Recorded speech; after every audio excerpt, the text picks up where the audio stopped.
and welcome to the God is a Geek podcast. My name is Adam Cook and this is episode 409, and I am joined by Iron Man, Christopher Hyde. Hello. I wasn't expecting that intro, but I'll take it. No, that's fine, because, Iron Man, Tony Stark, he's, quite well off, and, you know what I'm getting to. Intelligent, yes, good looking. A nice mum. There's a callback. Sorry, I just hope people watch every episode and get that. Chris, you're all right, are you? Yeah? I'm very well, thank you. Yep.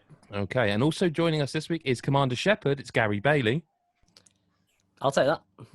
I confess it was lazy. You've literally got posters of... I mean, Shepard, I was expecting you to call me Black Widow or something, if I'm honest. So. I was just genuinely wondering where you were going with that for just a second there. And joining us to make up the fourth this week is the Thrust Master, Mick Fraser. I'll take that as well. That's all space. That was my nickname at school. Themed, so yeah. Do you like that? All space and flight themed. This is a themed podcast. It's just before we get into the games chat, and obviously I'm assuming everyone's well, but what other people could I have gone with? Iron Man, he likes to fly around. Shepard, obviously, is in a spaceship. The Thrust Master is just is Mick. It's Mick's superhero character. Who else could we have gone with that's sort of tangentially gaming related and can fly? And can... Star Fox flies. Yeah. So you could have had all of them. You could have Fox McCloud and Slippy Toad. Slippy Toad. I'm actually genuinely angry because I could have gone with, and now introducing, normally called Gary Bailey, but he's had a haircut, so now he is the Fox, the Star Fox. It's all gone. It's all gone. It's gone. It's too late. It's happened. That's show business. That's show business. That's show business. Could have just called me like Superman 64. That would be seriously nasty. And I'm burn of all burns. Speaking of which, no, that doesn't work. But we've been playing some games. That's why we're here. We're a gaming podcast. And we're going to start with Christopher Hyde this week, or Iron Man. As I'm never going to remember. By the time I get to Gary, I'm going to have forgotten what I called you all. His is easy. Mick's is more difficult. He's the Thrust Master. But Chris, you've been playing some games, man. You've been playing one game that I am dying to hear more about because I've played, I think, as you pointed out pre-podcast, 7 minutes of. Rogue Legacy was like one of those weird games that came out of nowhere, I feel, and was fucking brilliant. But it was like, I remember playing it on a PS Vita, and it was a bit like Spelunky 2 in that when you hear there's a sequel, you're like, I'm intrigued because I don't know what you do with it. Chris, what have they done with it? It's in early access, by the way. Sorry, it's early access next week on the 18th. It's early access, and if I'm honest, it feels a lot. Just so you like... know, the 18th is in the past when people hear this. Okay, shit. Okay, it's fine. It's too late now. Okay, if you're a Patreon, that makes more sense. Patreon.com/God is a Geek. Chris, please, sorry, Rogue Legacy 2. No, Rogue Legacy 2. So it's in early access, and so the content is limited to what I guess the full game will be. But if I'm honest, the elephant in the room, it's very much Rogue Legacy. Feels very much the same, right? So the setup of Rogue Legacy, the first game, very much a case of going into a castle, try and kill as many enemies as you can, earn some gold, spend it on upgrading some points to give you some more health or attack points or different weapons, and then you go again, and you die, and you go again. Really addictive, really well controlled, but Rogue Legacy 2 is more of the same. Did it, because it did it with this, like I say, 7 minutes, not a lot, but one thing I straight away thought is, sometimes when you play a sequel or like another iteration of a game, like some distance from the first time you played it, you think, is that new? Was that in there? Like, I was straight away I felt like there was more story, and I felt like there was like I don't remember that sort of the spin jump to propel yourself up. So I'm generalizing a bit. There is some new bits. The story bit at the very start, there's like a tutorial bit at the very start to kind of set up the cut. That's more just to get used to the controls. Once you get into the game proper, it's very similar in terms of that repetitive loop. But there is, in terms of the moveset, the thing they've kind of doubled down on feels like a bit more than they did on the first. The first game, you could still do that down attack thing to kind of make platforms.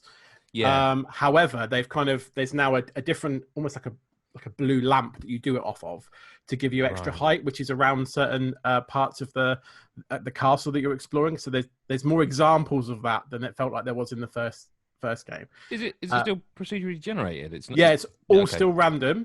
From what I can see, like in the first game, there was like 4 different areas that you were exploring. Yeah. Unless I'm just really bad, I've not found another area yet. So I've not managed to go either too far up or too far down or too far to the right. So it might just be one big castle, or whether that's coming in a future, obviously when they update with the patch.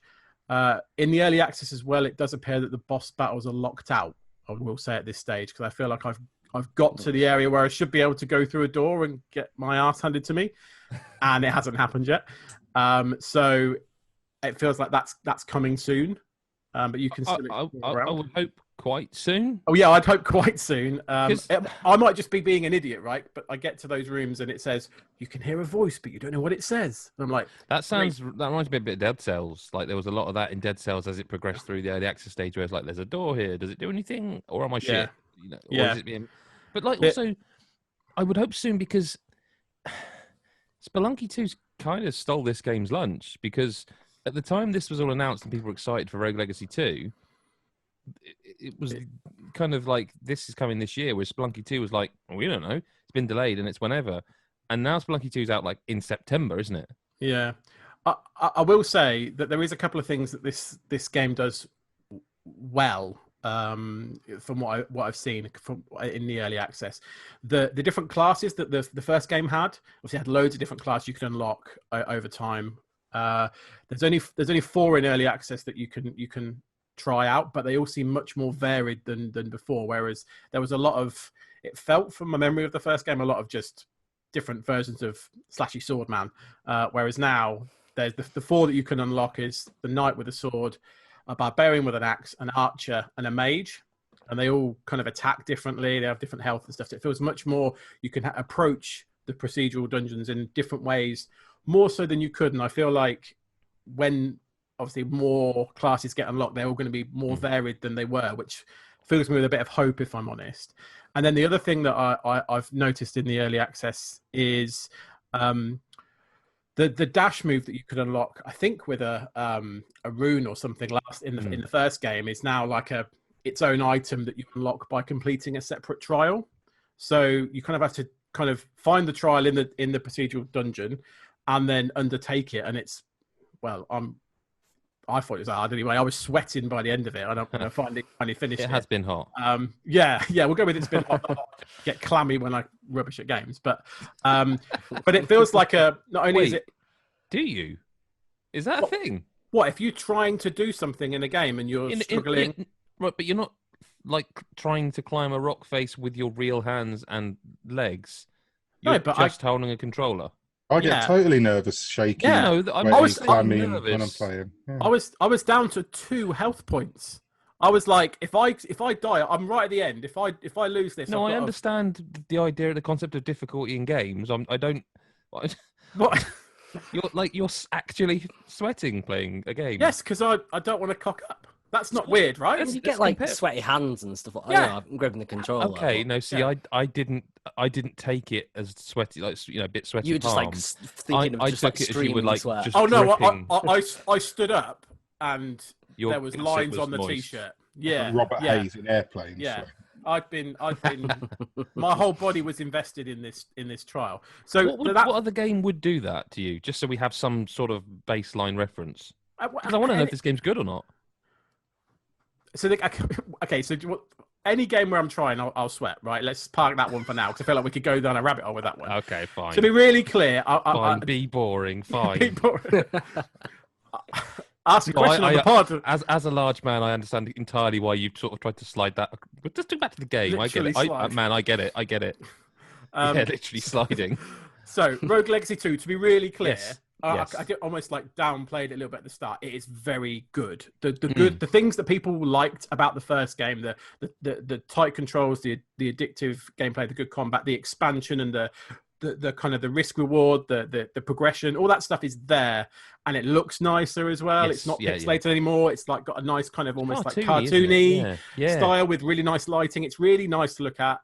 Again, that's kind of Spelunky 2's done that. Yeah, thing as I know. Well, like cartoony and. I guess I agree with you. They have a meeting like, well, listen, we've made these roguelike. They are very different games. They are. I suspect they'll have their own big audience. I mean, I will play both. I want to ask a question, but it's a brutal question. I mean, the first one is it's not a question, it's a statement.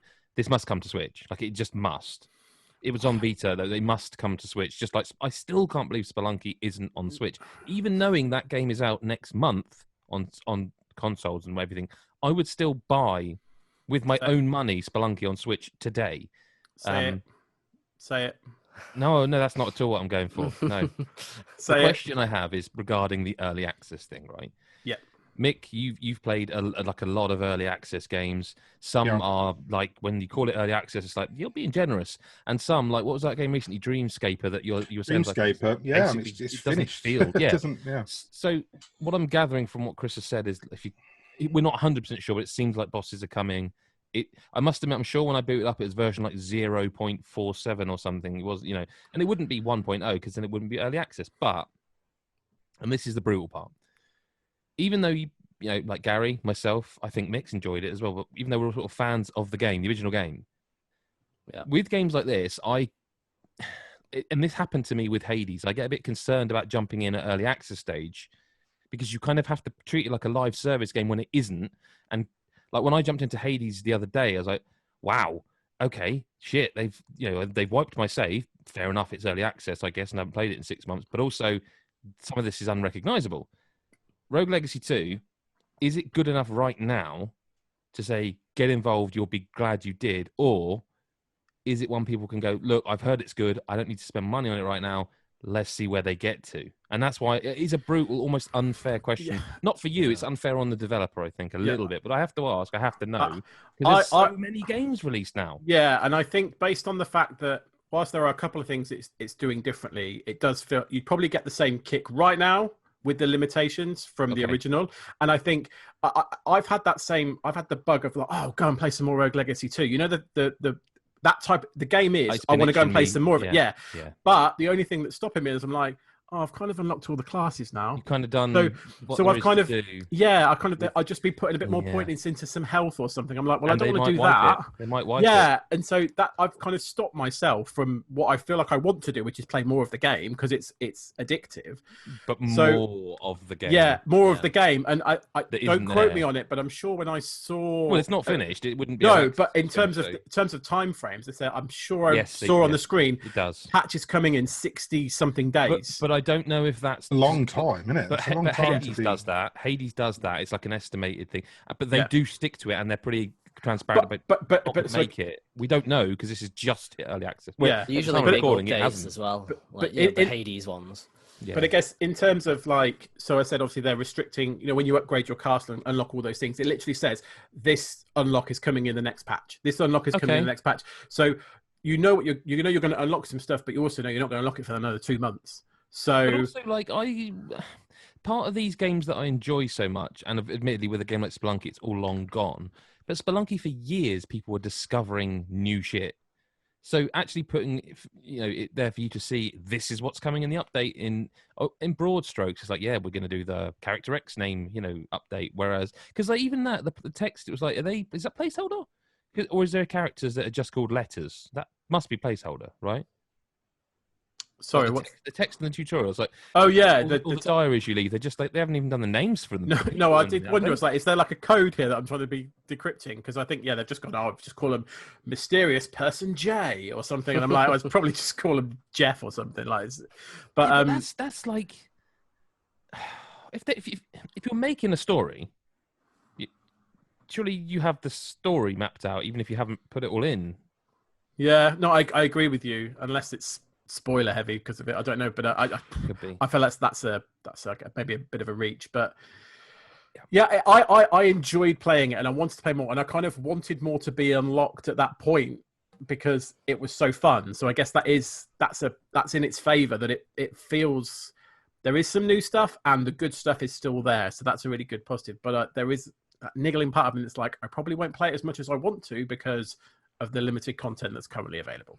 That's the worry I have with, like Baldur's Gate 3 is coming out in early access. They're announcing that, I think, by the time we go live with this, actually. Yeah, and I'm just like, I'm like, I want to play this game, but I don't at the same time, because like I don't want to play it for like a few hours and like, oh right, that's it. I'm gonna have to wait for the rest of the content, or the next time they update it, my save's wiped and I've got to start again. It's just like I don't want that. So it's a worry that I have, because I had it with Darkwood as well. Like I was a backer on that when that first arrived on PC, and they released it in early access, and it was great. But at the same time, every time they updated it, they wiped your save. So it was just like, I find they don't tend to do that these days with stuff like what have I been playing? Like Wolson, for example, that hit early access. You know, that one that looks like very, very much like Diablo. I find that just lately, these what they tend to do with these, same as they did with Torchlight, is rather than wipe your save, like Torchlight 3's now had, well, I don't know how many updates now, but they just keep, like, it came out with like one area, and you could level up to max, but there was no end game. And now they've added like a second area. Now there's an end game. I think Wolson came out of that end game, the last Epoch, and these games come out and you get like the bulk of it. And all you get is like a campaign, and then they add the end game afterwards, which I can imagine. I mean, Baldur's Gate 3, whether it's got an end game or not, I imagine it will now, because like everything like that seems to have an end game now. You've got to be. I don't know. These games don't really end, so I can see that. I can see that doing the same. I can see that with Baldur's Gate 3, I'm hoping they release like a nice, decent chunk of it, and then the end game stuff comes later. That's the hope, definitely. Yeah. Well, that's. I mean, then if you've got 20 hours to get through or whatever, it's probably worth playing. But that's, Chris. That's not all you've been playing. Of course, a game you reviewed for GodIsAGeek.com is. I'm just gonna have to make sure I read this correctly. A Total War Saga Troy, which I must admit is the most Chris Hyde game. And that's not meant offensively. No, I didn't take it as offensive. No, I'm also lying about who I am, I think, as well. Quite frankly, no. So. Absolutely. So the latest game in the Total War franchise, and it's a Total War Saga game, which generally means that it's just across a shorter time frame. So normally Total War games are across like hundreds of year conflicts, whereas this is just on the Trojan War, which is a 10-year war. So that's kind of the main difference with this. And obviously ancient Greece. So that's the setting. And because obviously we're talking so far in the past, a lot of the source material is kind of a bit sketchy going back that far in terms of how accurate it was. So it's based actually on Homer's Iliad, famous text. So it kind of uses like those characters, both kind of the human characters, but also I guess the gods and the deities. So we're talking about like Zeus, Poseidon, all that sort of stuff as well. So this game, while still sticking to the kind of roots of a total war game by being, you know, about battles and strategy and kind of campaigns and broadening your empire, also kind of for the first time kind of embraces the mythological as well. So it kind of has the realism, but also embraces that side of the source material that's kind of the mythological and the fantastical. And that really makes it feel like almost different to what's gone before, which means it kind of feels like its own game in its own right. It doesn't feel like a Total War game just with a different conflict. Do you reckon they've really kind of taken some of that out of the Warhammer stuff they did? Yeah, like, that was quite popular, like wasn't it? Yeah. So it's like, yeah, let's take some of the best bits from that. Warhammer 2 is brilliant. I think a Creative Assembly game. They did Warhammer. Yeah, they did Total War Warhammer because it was like one of those weird names. But they just do strategy games now, right? And I don't mean that in a disparaging way, but that you know the game I'm thinking of. Yeah. But they just do these type of games now, don't they? Yeah. And I don't think they did Halo Wars 2 as well, didn't they? It's still. Can't remember if they did the first one or not. Compared to a strategy game, it's a bit. Yeah. It's just really weird to me that they made a game so different in Alien Isolation, and whether you love it or not, it is not anything like what they do now. So like, did they actually make was it Spartan Total Warrior as well? Was it them that made that, or was that a different company? The Windows Phone game? No, the one that was on like PS2. Oh Christ! Oh, it was a really good game as well. Yeah, I remember that. Yeah.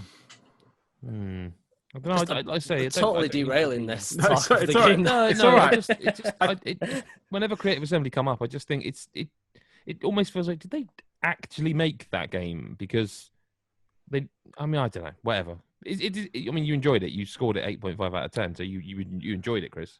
Yeah, absolutely. I think it's probably it's one of the most. it's one of the Total War games probably with the most kind of personality. Like they've kind of really gone to town on making it kind of double downing on what it's on its source material. So for want of a better phrase, I said this in my review, it feels Greek. I don't know how else to say that, but it feels Greek. Like the there's like the maps just plates and you know. Yeah, I can't think of any more of the that's just stereotypes, but we'll go with that. Yeah, this being horrendously bankrupt as a country, like, and I mean that financially, not morally. I don't know. I can't speak for a country. But like there's the Mediterranean is just like it's like gorgeous blues and everything, but also in like the background of the campaign map, it's all like that that kind of Greek pottery that you have, like the oranges and blacks. It just looks really stylized, and all the menus look the same. And the characters of Homer's Iliad as well. It's not as a vast a cast, I would guess, as other Total War games. It's quite there's fewer kind of protagonists that you can choose from, but they've kind of doubled down on their characters and the kind of the way their campaigns play out, so they feel very kind of unique to play as. So you kind of, I feel like you kind of get more invested in their stories and how those stories cross over throughout the Trojan War. So I think that's a real is Brad Pitt in it? That's real triumph. No, he isn't. Although I did see your tweet earlier, that did make me laugh. But no, Brad Pitt's not in it. I'm just looking at like you know, you can never trust it fully, but Wikipedia for Creative Assembly, and they are a far bigger developer. Than if I were to ask you without cheating, how many people do you think Creative Assembly employ as a studio, as a developer? 85. Nope. No, 300. More than 300. More than that. So this game was actually just Creative Assembly Sophia. Sophia, yeah, which is their subsidiary. 1 million developers. 650 plus, apparently. Wow. And they have done a lot. Like, I mean, I knew they've been around a lot because they've done the strategy games for a very long time. What was it? Spartan Total Warrior, Gary? You were asking about? Yes, they did do that. There's just some like. What else have they done outside of strategy? This is what I was going to say. Because we know right? Alien Isolation, but what else have they? So this is the thing, like that Alien Isolation is a weird one, but if you carry on looking, they did, according to this. Do you remember the London 2012 game? Yeah. Okay. They did that. They also did Sonic Classic Collection on DS. Like, go back to 1994 and they made Rugby World Cup. And according to this, FIFA International Soccer, like the first one. That does not seem right to me, Chris. Do you reckon they just have it in a pot? Do you reckon they just have all these genres in a pot? Someone picks it. It was a rugby game this year, lads. What? So the same team that does Total War does FIFA International Soccer? That's like they did the very first, like the Mega Drive FIFA game, the EA game. And I'm looking at FIFA International Soccer, the wiki, and it's definitely the right game because I remember that box art on my Mega Drive copy. Developer, Extended Play Productions, Creative Assembly. There you go. Factoids. Such a good FIFA game as well. Oh, do you remember that? You could block the keeper. Oh yeah. And he went to stick it out of his hand. You could glitch it, but like. What I found interesting actually is looking at Sophia, the studio, the sort of subsidiary. Obviously, as we know, Total War Saga Troy and Total War Rome 2, and there's like it must be 2 expansions: Empire Divided, Rise of the Republic. I think you covered both, Chris. Actually, certainly one. No. I did 3 Kingdoms. Okay. So this is their first. This is their first. This is what I was going to say. Standalone game. Sophia. So 3 Kingdoms was last year, mm-hmm. And according to this, there is nothing listed past that for like the main Creative Assembly. So Alien Isolation 2 confirmed. I think we've there we go. Discovered it. Did they actually make the sequel? Was it is it a mobile game, the Alien one? It's no, like Alien Isolation. No, that was someone else entirely. No, but yeah, I mean, does anyone have any questions for Chris? Because this is a difficult game to talk about in the podcast because yeah. I mean, all I would say, right? Because I don't think there's going to be many questions about it. I think it's one of those games that if you like the series, it's different enough to entice you. But I also think it's probably focused enough and stylized enough for people to dip their toe in if they are remotely interested. And like I say, I adore the subject matter and the era. So like you said, Adam, it's like the perfect game for me. So I think if you're interested in ancient Greece or anything like that, that kind of stuff excites you, then I would say go for it. It's probably not going to be the game that if you're really not into Total War, it's not going to be the game that's going to change your mind. It's a bit niche. That would have been my genre question. Is a bit niche. I mean, it's it not something that everyone is. Just chucks on for 10 minutes. No, it really 20 isn't. minutes to set.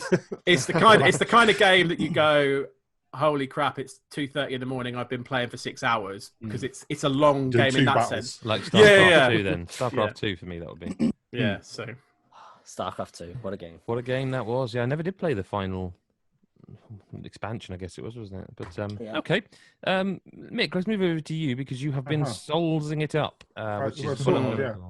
Sort of. Mortal Shell. Sort of, yeah. Yeah, this is one I'm interested in. Yeah, you'll love it, Gary. I think you'll like it. I'll tell you what, it's not. See, you remember Neo 2 when I reviewed Neo 2? I remember playing 35 minutes of Neo 2 and going, I think I may be done with this genre. No.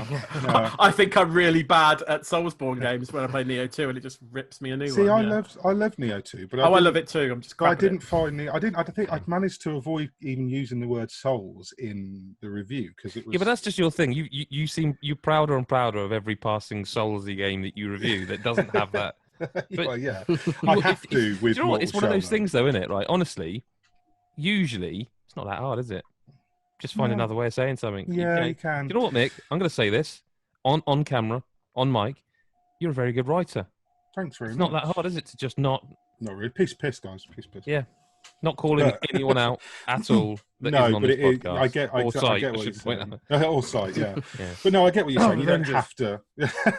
You don't have to compare everything to everything. I do get what you're saying, but with Mortal Shell, you kind of do because the first thing you think when you see it is, I mean, I think I showed you a screenshot briefly, and you were like, "Blood looks like Bloodborne." And yes. It was the loading screen though. Yeah, the loading screen. Yeah, but I think you were right. It was more Soul. I can't remember. They've conflated in my head. Souls and Bloodborne now. I feel like it was more Bloodborne, but then I went away and going, actually, no, was it more Dark Souls 3? But it is one way or another. The loading screens, and to be honest, the aesthetic of the game, like if you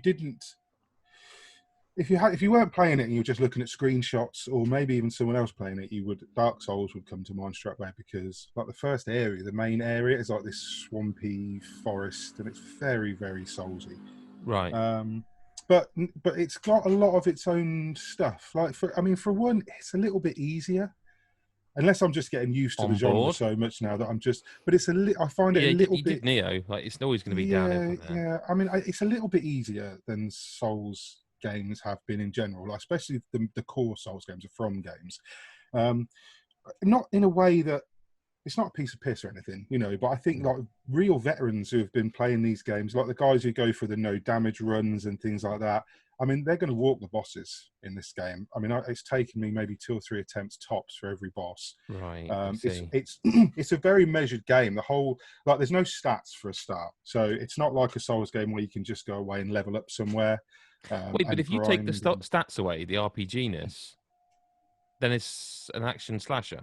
Yeah, kind of. But you see, see what it is. Well, the Mortal Shells, what the Mortal Shells are is your classes, right? So, and they're essentially dead bodies. If you didn't play the beta, they're corpses of fallen warriors, and there's 4 of them in the game. And everybody, it's like a classic fucking Souls where you don't know what the fuck's going on. No one actually tells you what you are, where you're from, where you're going.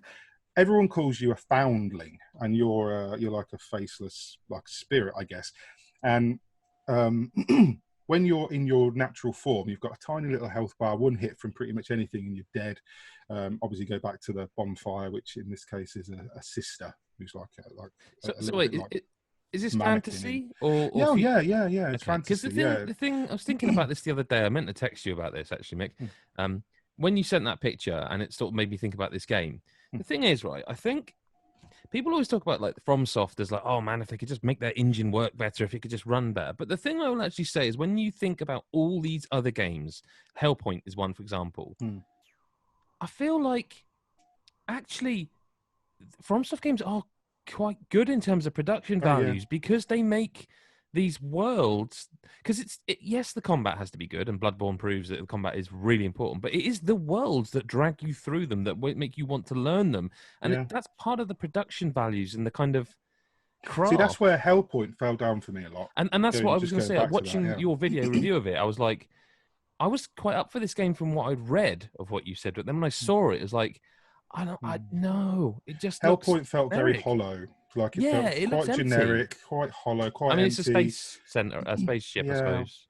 And it was the atmosphere was kind of but the atmosphere was the atmosphere was kind of flat. I thought in Hellpoint, like you're wandering around these great big halls, and you didn't really get sucked into it. It was just a case of it's like twatting a sword against something until you get past it, and then finding something else to do the same to. Whereas Mortal Shell is dripping with it, and I think that's why it feels so much like a From game, because right away you're in this like swampy forest, and you see little campfires with the enemies sat around them talking and singing and playing on lutes and things, and it's got quite a lot of atmosphere. It's got a great soundtrack. You're pulling me in, I have to admit here. But like I said, as opposed to like a normal Souls game, it's not an RPG in the strictest sense. So you do earn, well, for want of a better word, Souls, I can't remember what it's called in this. Tar, that's the currency. And you also get glimpses. Now, glimpses you get from killing enemies. Sometimes they'll drop a glimpse. And tar you get from... It's like the Souls. It's like this version of the Souls or the Blood or Echoes and things like that. So you collect tar. When you die, your shell remains where it was, or a stone effigy of your shell remains where it was. You go back to the sister, and then you've got to get back to your shell to get your tar back. So pretty much standard there. But then to level up, you need a certain amount of glimpses and you need a certain amount of tar. And you go to the sister. Now, when you level up, instead of leveling up vitality or dexterity or anything like that, instead of leveling up a stat, what you do is unlock a permanent buff or ability for your shell. So you start off with you're just a dude and you've got nothing, and then you have to, like, you'll find your first shell, and then you find them all pretty quick, which is quite good. It doesn't really stretch it out. It's in the first maybe 5 or 6 hours I'd found all the shells. And what you'll do is you find like a stone pillar, and you'll have a sense instinct, and you touch it, and then it will show you a glimpse in like 3 black and white pictures of where the next shell is. And then sort of you'll see something and go, oh, that was in that sense instinct. So you know that you're in the right track. And then when you find it, you can then jump from shell to shell if you use effigies, or if you go to the crypt where the dead bodies are, because when you find them, they get transported to a crypt, so you can change them at will. But instead of, like I said, instead of stats and things like that, so you're not leveling up. You can't get stuck in an area, for example, and think, oh, fuck it, I'll just go back to the beginning and grind that area a bit for some souls or some blood echoes and level up. You can't do that. As you unlock memories that the shell had in its previous life, you get buffs. So you'll get things like one of the big tanky guys has a memory where, because there's a lot to talk about. See, that you don't block either. There's no blocking in it. You can parry when you unlock the item that lets you parry, but you can't block. You can't walk around with your shield up. There's no shield. You just got, there's 4 weapons to go with the 4 shells. You can mix and match, but there's 4. And what you do is when you press the left trigger, you harden, which you can make as many jokes as you like, but you harden, and then you can unlock buffs, which lets you harden quicker again and things like that. So, or you can harden in midair, and basically it just turns you to stone for a couple of seconds, and enemy attacks just bounce off you. Or while you're doing an attack, if you harden as you're swinging your sword, you'll add the weight of stone to the attack and do more damage. And then later on, like I said, you get these, you get a tarnished seal, which you put on your back. And then when that glows red, you hit parry, and then you can parry, and then you get moves attached to that. So the first one you can heal when you parry. The next one does a cool thing where you parry, and as your shell parries, your true form comes out of the shell behind the enemy and stabs it in the back, which looks really stylish. But it's got some really cool ideas of its own. Like I said, it looks from the skin of it, it looks very, very Dark Soulsy. But underneath, the bones and the meat of it, it's very different. It's got its own identity. It's got a lot of its own ideas. But I do think that people will find it easier, because it's not a game where, like, it throws enemies at you. It does this thing where, in Souls games where you can meet one enemy and you've never met it before, and it might be just a little grunt enemy, and you think nothing of it, and then it completely wipes you out in seconds. And you think, oh, fuck, I wasn't ready for that. And then you dread that enemy for a bit. This doesn't do that. So what it does instead is you'll meet an enemy, you'll kill it, and then it'll just sort of throw several of those enemies at you at once. So it's a little bit of a different kind of difficulty.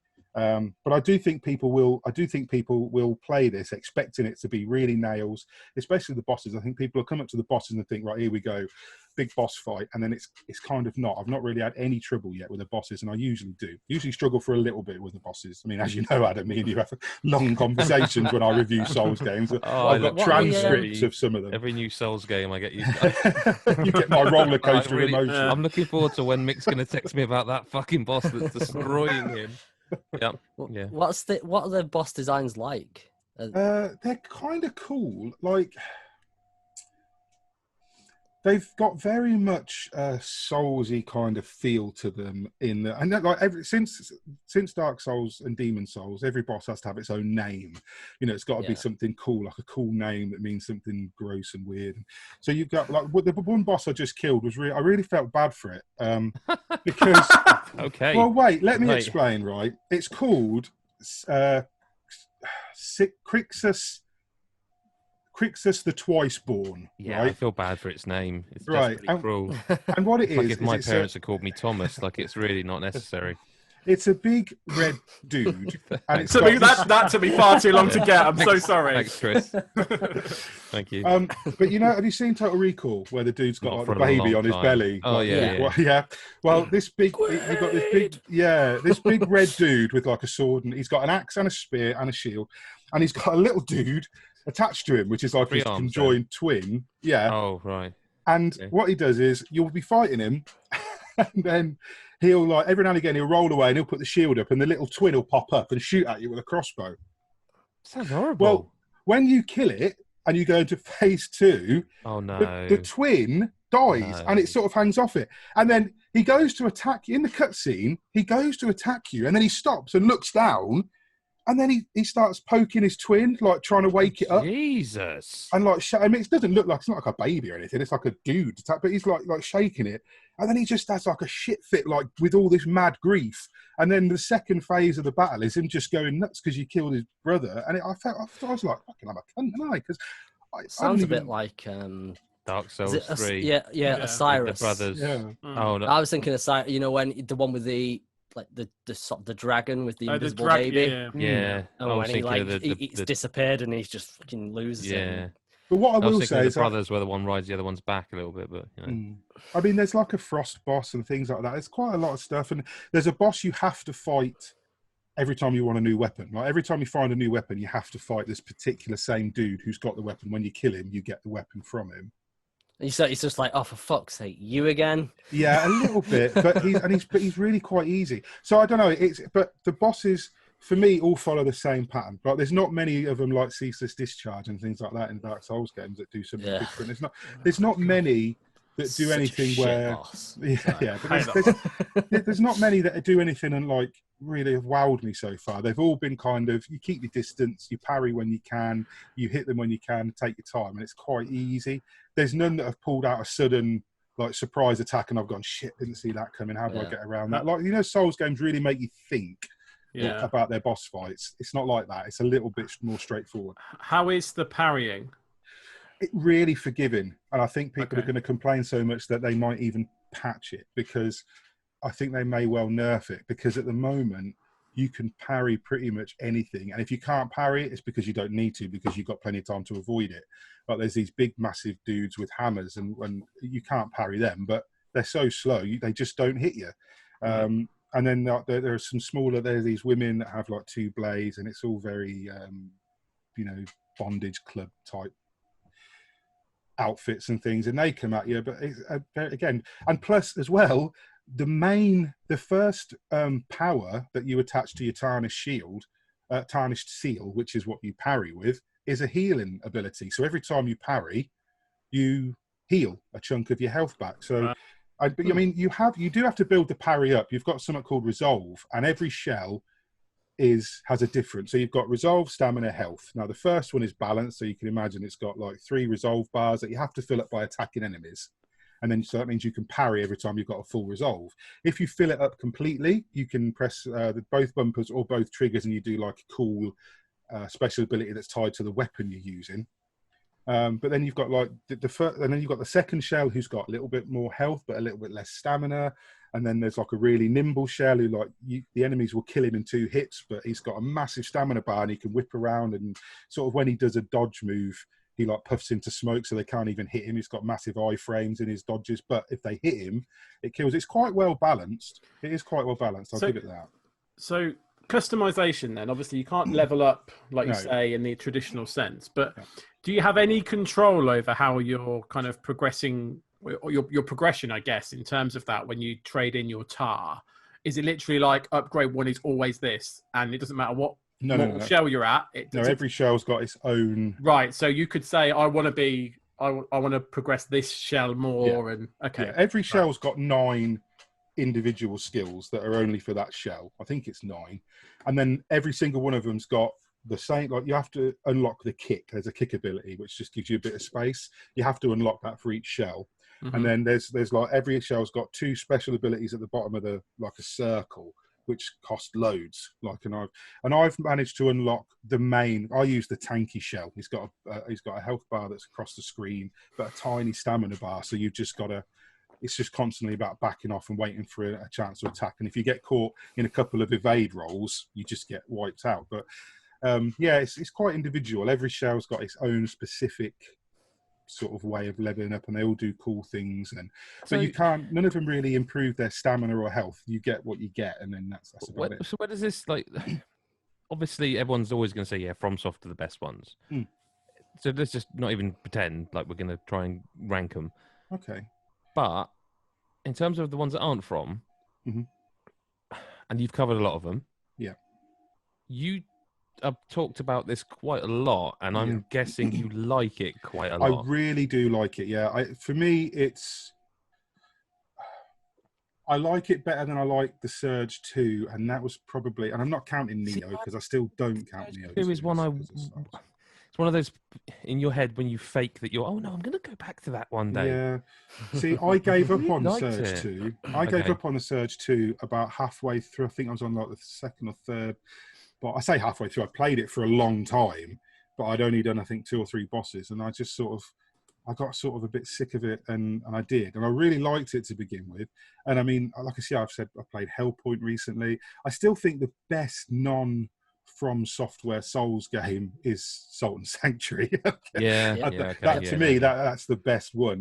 Genuinely one of my favourite games. I adore Salt and Sanctuary. But I do think this Mortal Shell for me ranks very high. But part of that is because it's a little bit easier. And I'm not sitting here like I died a lot. Like I was playing it today for about 3 or 4 hours, and I was messaging you because it's no fast travel in this game, and it's one of the most annoying things. And I don't think I've missed it, and I don't think that. But I wonder if it's like Dark Souls 1, where it is there, but not until maybe because because you don't get it until you like it. Is it all the way like Anor Londo before you get fast travel in Dark Souls? It's like a massive chunk of the game before they let you. So it could be because there's this big dude that's told me to go and find these 3 things in 3 temples, and I found 2 so far, and I've got to get the 3rd one. And I don't know, maybe when I get the 3rd one, he'll finally let me fast travel, because I'll tell you what. He'll allow it.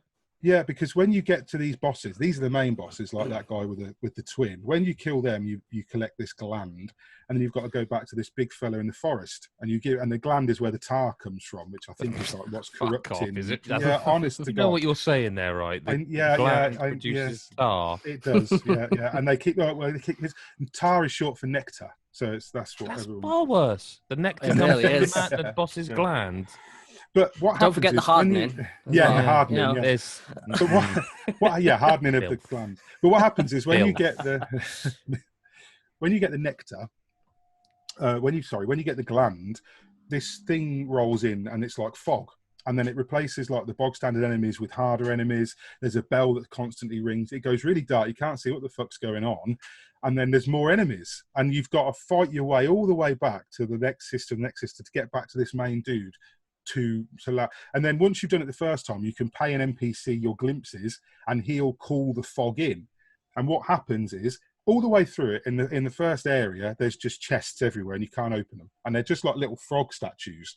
And you can't open them. It just says chest is locked. And I gave up, thought there'll be a key later. But when you come back to this area carrying a gland and it's all gone dark and the fog has come in, all the chests unlock. So you can go around there and you get really cool stuff out of them. And is this a sex game? No, it's really not. I think Mick just makes every game a sex game. I think that's what it is. But there's cool stuff in it. Like you don't even carry the weapons with you. The weapons are all back at this area, right? And they're all on a wall. And when you go to this wall, you can pick which weapon you want. But you find items in the world that then you put in your inventory. When you use them, it summons the weapon to you and sends the other one back to the wall. So even though you haven't got an inventory system, there's no armor to equip, you can't pick and choose your weapons. Once you've got all these items where you can switch and choose between weapons and switch and choose between shells, it's a little bit more, you get a little bit of variety and a little bit more tactically because there are some areas where certain enemies are just better with certain shells and certain weapons. But again, you only have a certain amount of resources and items that you can find, that you can, like every weapon, you have to unlock its potential by finding certain items. You can improve its damage by using this quenching oil. But if you waste it, which I've done 3 times on weapons just to see if I could make the quick weapon more powerful, it takes a long time before you can improve that. So as the enemies get stronger, you kind of don't. So it's, I don't know, yeah, but I really like it anyway, yeah. So, and I'd recommend it. Anybody who's a fan of that genre is going to really like it, I think. But it's definitely up there. I definitely rank it high. It's probably my favourite one that I've played that's not a From game and not Neo 2. So. Well, on that note, worth saying that if you're intrigued, you can go to youtube.com/GodIsAGeek and see Mick's video review of it, and of course, read it like the old-fashioned way. Read the review with the score. I mean, the score will be on the video as well, but I'm going to talk a brief moment here about a video game that is as cool as they come. It sort of reinforces my kind of cool hard man edge, kind of Cockney geezer, slags kind of attitude towards life that you only really Mario get again. like Mario Maker. Been playing some Microsoft Flight Simulator, which is a statement I never thought I'd make, and I suppose I can sum it up thusly.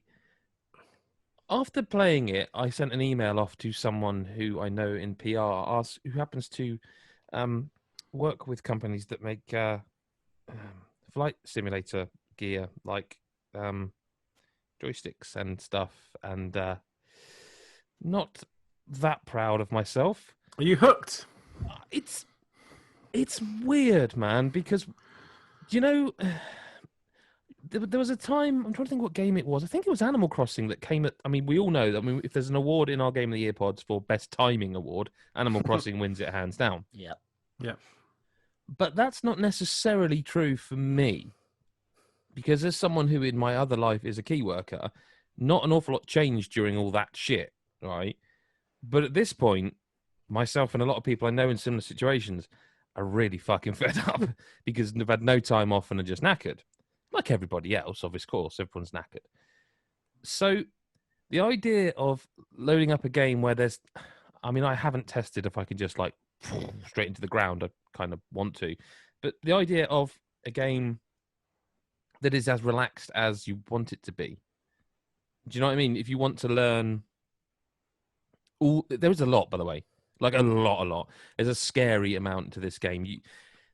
I imagine flying a plane is quite hard, like generally. Yes, but it's a video game, so even though it's called Flight Simulator, you assume, and of course there are concessions. You can use a joystick, you can use I'm really impressed, and it's weird, right? Because it's not Halo, and we've got questions about that. It's not gonna sell consoles, but I am left thinking if there's any way they can get this game ready for Xbox in November, alongside Gears 5 and Tetris Effect, assuming that comes then, and Yakuza and the third-party stuff. But if they can have, Gears Tactics, Gears 5 Enhanced, Flight Sim, if they can, and I would like to think they can. I'd like to think they can. I feel like they should, because this is technically really impressive, and to be able to run it on an Xbox Series X, which is going to be 4K, what were they talking about with Halo? 120 FPS, weren't they? Yeah. To be able to be powerful enough to do that, one would assume they could do that with this. And there's moments in this game, like I captured a little bit of footage just because that's kind of what you do in it. You're playing a game, you capture some footage. And I watched it back and I was like, that's fucking real life. That's real life. And it is, and it actually is, because what they've done is they've used Bing Maps and the telemetry and all that, and it is actually real geographical mapping and all this. So it is real life. But it's one of those things where, when you play a game and you're like, this looks good, and then you watch back something you've captured, and like, you can see the thing, because when you're playing a game, you're looking at like right now I'm speaking, probably people are watching this, looking at me. They can't see what's going on in the other 3 panels there because they're looking at the person speaking to. Like in a game where you're playing like Gears of War, you're focused on the action. And watching it back, sometimes you go, wow, wow, that's good looking. This is just another level. It's crazy, but it's like, there's just something about it. Like, I don't know. I've not played many of these in my life. It's not a genre I'm not a sim guy. I don't play train sims. I don't play, the truck sims. You can go across America. Now I'm starting to wonder maybe I should, because to be fair, I mean, when I played that bus simulator one, it was like, that was surprisingly good, because I was just thinking, isn't it? yeah, I was just thinking this is going to be. I mean, it's it's going to work for those who like it, but anyone else is just going to laugh at it. But I was playing, almost, like, yeah, this is good fun. This is the thing. You almost go to cover a game like that for in our situation. You're like, there's two ways of doing this. Is one, you're like a super expert and almost like a kind of nerd at this sort of stuff, and that's fine. Or you kind of go the snarky piss takey route. And I always think that's massively unfair. Like, you can throw a couple of jokes in, but I always think it's massively unfair because they're not aimed at those people. The people who review those games just to have a laugh. Like, we've turned down games like there's fishing simulators. There's quite a few of them. We've turned them down because I will not publish a review that is just taking the piss out of someone's hard work, because it may not be for us, may not be for you, it may not be for anyone who's reading God as a Geek, but I will not take the piss out of people's hard work. They've done their best, and that, like, you can have a joke, you can make fun of it. Like I've done, like saying, "Oh, I'm so cool and hard. I'm playing, this nerdy sort of flight sim game." But the truth of the matter is, this is incredibly well put together, incredibly impressive. And like I say, I'm not. Please don't go away from this podcast going, "Oh, Adam Cook said that. Don't worry about Halo Infinite. They'll get fucking Flight Simulator ready." It'll be like, "Nah, of course it won't." And it would never. And that's. The thing is, though, it's Game Pass, isn't it, as well? Yeah. Yeah. So, I mean, I will say it's an enormous download. It's a 100 gigabyte game plus, and I would assume if it's on Series X, it will be the same, and probably Xbox One X, but then games are pushing that now. Not all of them, but a lot of them are pushing that now. And I've just come away, and I'll be honest, Chris, you talked about Rogue Legacy 2 and the sort of the itch. Like I say, I emailed someone in PR to say, is there anything we could do? If you see a feature on like the best peripherals for Flight Simulator, it's come from me playing it and going, I'd really like to play. Like, again, another thing I was thinking, fucking hell, in VR. If I could put my Valve Index and plug it in and play that in VR, man. Ace Combat 7 when I played that. I never played the VR. I know, admittedly, okay, that's a little bit more arcadey. It's not the same thing. No, I know, but going up and playing in that was fucking hell. Looking out the window, going, this will be better. But if anything, this will be better because it's fully realistic graphics and there is no kind of dogfighting going on. You can there's so much to the controls to the point where I'm having to like go back and it does a bit of a weird thing. Mick, I know at this point you haven't started it, but when you do, I'll be interested to find out. If the controller's plugged in or turned on, it seems like it confuses the system, the UI, because it will show up like the tutorial tips telling you some things how you do them with a controller, and some things it will tell you how to do them on a keyboard. And I'm now at the point where like, shit, but I wonder if that's also. But then also it does all this accessibility stuff where it says to you, how are you playing? What do you want to do? And I wonder if I've cocked up somewhere. But I also wondered if it was a case of because I haven't got like a joysticks in front of me with buttons on and stuff. Very good tutorial. Haven't they made isn't there a peripheral that's for this? I hope so. I'm sure I'd like to see it. I'm sure I'd I like read to play it. with it. Someone had mentioned somewhere. I saw it on Twitter maybe. But I saw like a YouTuber guy. I can't remember who it was now. And I'm sure he had. Doesn't matter. Generic. Yeah. And I'm sure he had. It's a joke. It's a joke. Calm down. I'm sure he had like a big, like a proper setup with like. Well, Thrustmaster do them. Thrustmaster do all these cool things. But this is it. I'm not like wanting to have a look at this game with those as a kind of let's go full nerd. I'm actually interested to like. It can be really good though, because I remember I played. I mean, this is going back a few years. A friend of mine had like the proper setup. It had like the throttle, the joystick, VR. That was like, and it was Elite Dangerous. Oh yeah. Playing that with that whole setup was amazing. And like, I mean, I was shit at the game, but it was just great. You're looking at, you can see everything. The guy's flying above you. You're looking for it. This is the thing, right? So I don't particularly like flying. Like I know people who are like, oh, I love flying. I'm 6'3", of a heavy set nature. I don't like flying. It's not comfortable for me. And I'll be honest with you, I've always had difficulty with the mental aspect of flying. I'm not scared of flying, but there is always an element for me where I get on there where I'm uncomfortable from the start and I'm thinking, now I know science-wise how this takes off, but that doesn't make sense. Magic. How does You this see that Lee Evans sketch when everyone's in the back going, corns! Yes, kind of that thing where like the thing that actually makes it fly is the combined will of everyone on the plane to get it off to the air and stay there is the magic that like I don't like flying for multiple reasons, and that's one. I struggle with that side of it. But I've always been fascinated with like deep sea stuff. Like I don't know if you've ever seen these programs where they're like, yeah, I know. But yeah. I'll try and talk around it. But have you ever seen those or heard of those shows? Gary hasn't seen them, but where like like Titanic, where they go down in these sort of subs, and and I find that fucking fascinating. To be fair, I do like I can watch them, but it's just like still it's that thought in the back of your mind like, hell no, I don't want to be down there. But like the idea that there are parts of the ocean that we literally can't explore because they're too deep, the compression, and there will be species of things down there we've never seen. That it's just incredible to me. It makes it reminds you what a special place the world is that we're destroying slowly. But also the idea of being up there and space is the other end of that. But flight, because I've never enjoyed actually being on a plane, and I mean I've never enjoyed being on a plane in my life. Doing this from the sort of comfort of my like do you know Limmy like he does like Twitch now, and a lot of the time he's just doing like Truck Simulator. I get it. I 100% understand it, and this will be massive. This game, I feel this will dominate Twitch in a way, not like in the way Fortnite or Call of Duty does, but there will be lots and lots of people plus just there's an audience. How many years has it been since the last one? It's been a few, hasn't it? Well, it's been the last proper one quite a few years. It was first, I think, 1982. The first one was, but this again, I just get it. Like I'm not saying in sort of 4 or 5 months time I'm going to be. No, it's got to be on our list, lads. It's got to be on the list for top 10 of the year. But at the same time, why couldn't it be if it's done well? Yeah, and it's Asobo Studios, isn't it, as well? Which is interesting to me. Yeah, which is weird. I mean, Unless I've completely forgotten it. That's the Plague Tale people, right? Yeah, it is the Plague Tale people, yeah. And also Disney, they did like a Disney Connect. Yeah. They did like a Disney Connect game. But it's a really like Creative Assembly game. again. These guys are just... Yeah, no, but it's just, like I say, I don't know, I know it's almost my role to come here and, the bants and the lols, but I've nothing funny to say about it because it's just... I'm really looking forward to it, and I wasn't. And when you said, "Do you want to cover Flight Simulator?" I thought you'd say no. Actually, I don't really want to cover. But then I watched a couple of trailers of it, and there's a friend of mine at work, who's really excited for it, and he's right to be. Yeah, and I thought, you know what?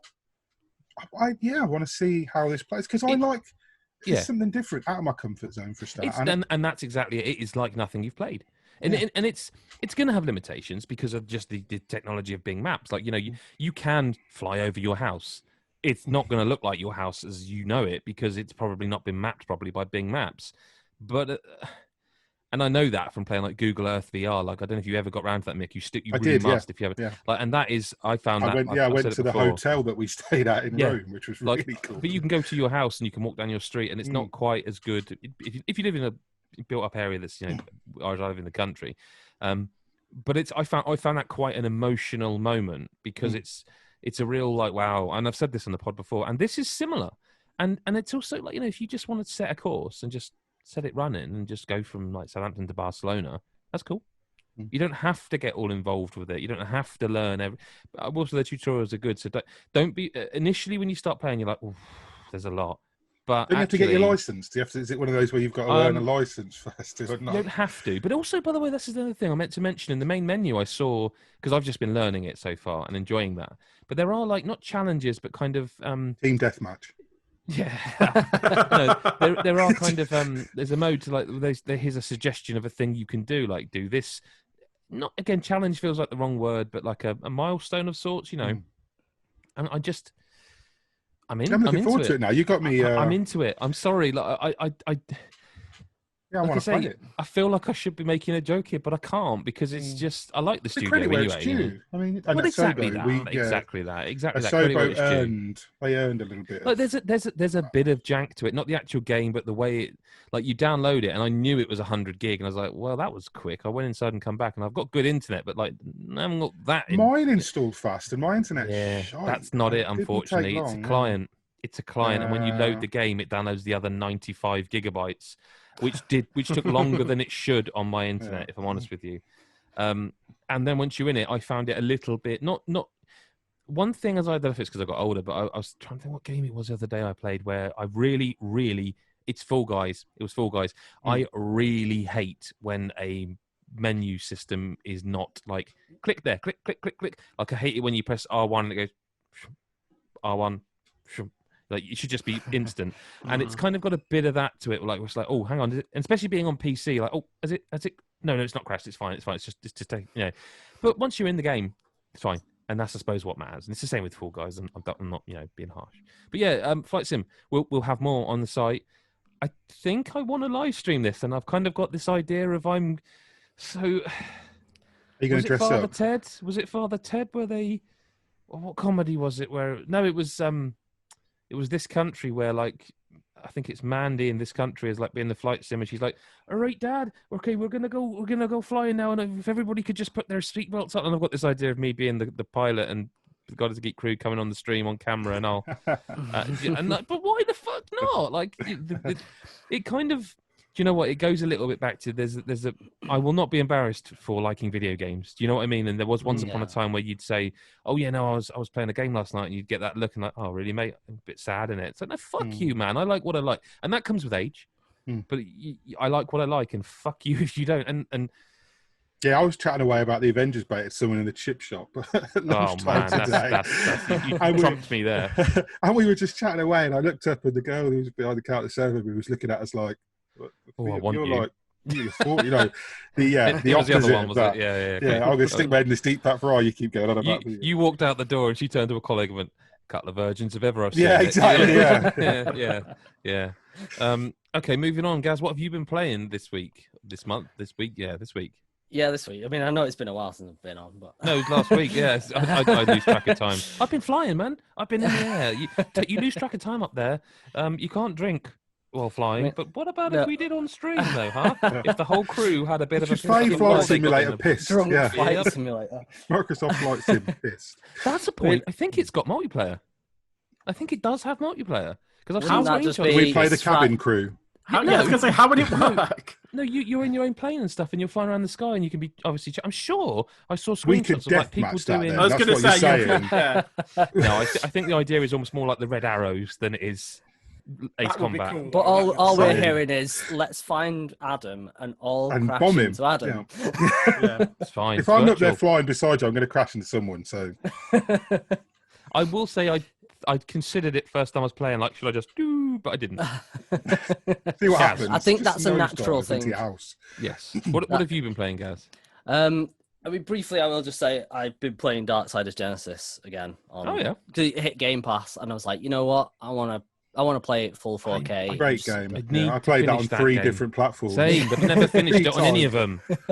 I finished it on PC. I loved it, and I just thought I want to see what it looks like in 4K, and it looks really good.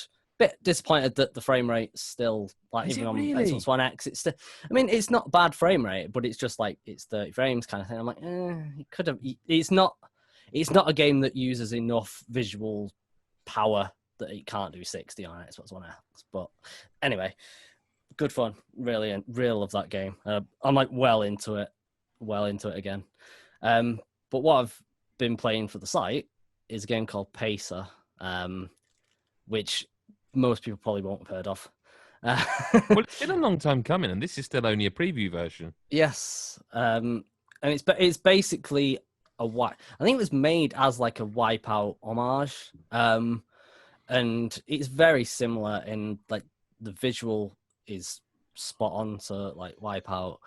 The track design, I'd say, leaves a lot to be desired though, because it's, you know how like Wipeout, it had this really fluid design. It, no matter where you were on the track, you had like great loops and you had all the twists and turns, and you always felt sort of in control.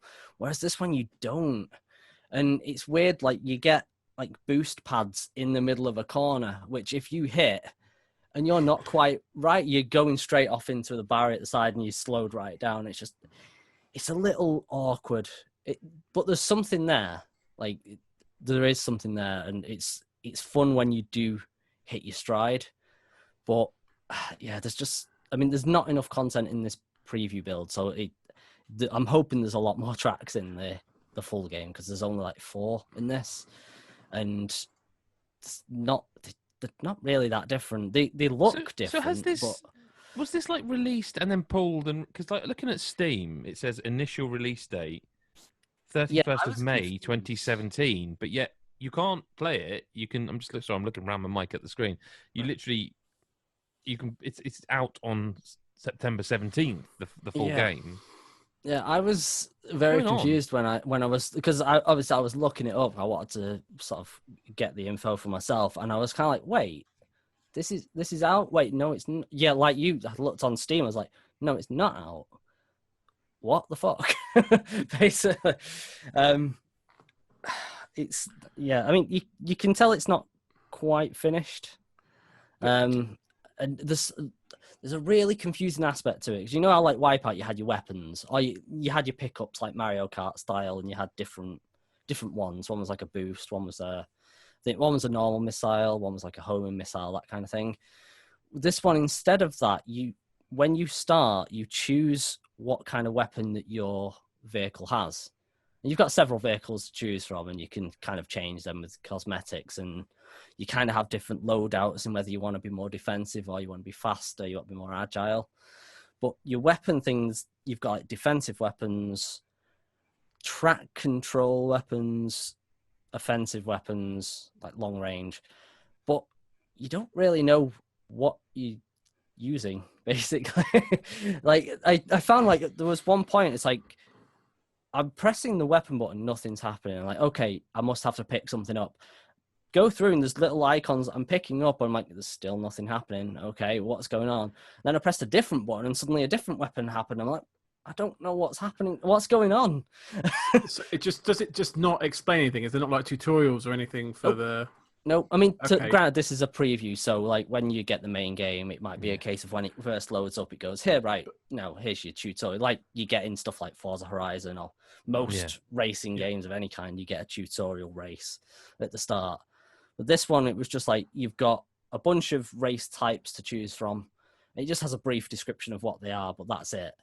I mean, one of them was a little confusing. I think it's called Flowmentum.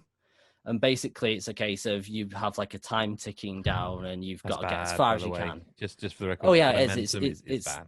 It is. Yeah. And it's just, at one point, it's just kept going, your shield is low. I'm like, but I've not done anything. And then suddenly my ship blew up. I'm like, what just happened? There's another game mode where you're racing against others, and I think it's after the first lap, everyone starts taking damage.